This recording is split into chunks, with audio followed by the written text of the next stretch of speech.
Dans cette vidéo, on va voir comment créer une visite virtuelle dans Archline grâce à la fonction Panorama 360.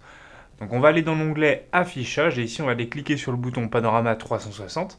Dans un premier temps, on va aller sur la fonction qui permet de placer des caméras dans le projet. Donc ici on va sélectionner une désignation pour chaque caméra. Donc ici on mettrait une caméra par pièce. On va dans un premier temps mettre une à l'extérieur du bâtiment.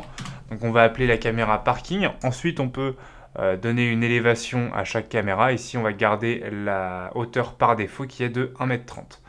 On clique sur OK et ensuite on vient placer la caméra sur le plan avec un simple clic. Une fois qu'on a placé la caméra, on peut la sélectionner à nouveau et on peut modifier sa rotation pour changer l'angle de vue de la caméra. Donc on va pouvoir répéter l'opération pour toutes les autres pièces, placer une caméra par pièce en recliquant sur la fonction Panorama 360 et en plaçant les différentes caméras et en donnant la bonne désignation.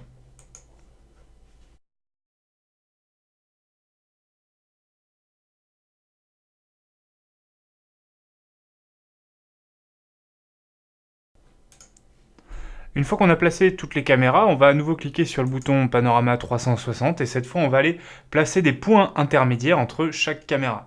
Donc ces points intermédiaires nous permettront de joindre deux caméras l'une avec l'autre.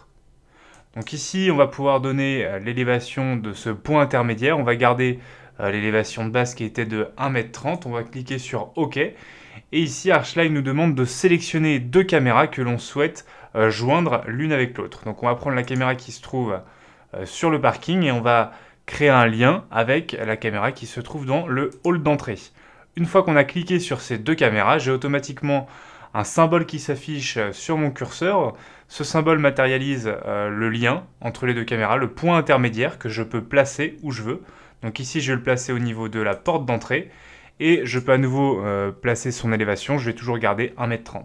Je clique sur OK et je vais pouvoir ensuite cliquer sur une caméra et la joindre avec une autre pour à chaque fois placer le point intermédiaire et le placer où je veux.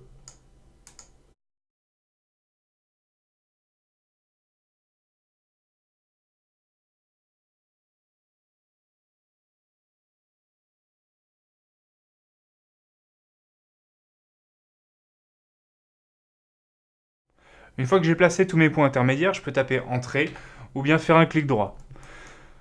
Donc quand j'ai mes caméras et mes points intermédiaires, je vais pouvoir à nouveau cliquer sur la fonction Panorama 360 et ici j'ai deux options possibles.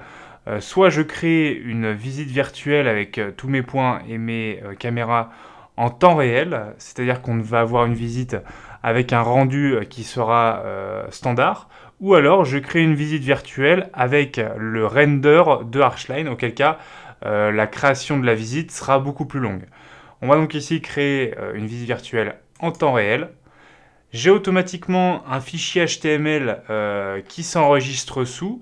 Donc ce fichier HTML, je pourrais ensuite l'envoyer directement à un client pour qu'il puisse par exemple visualiser l'avant-projet.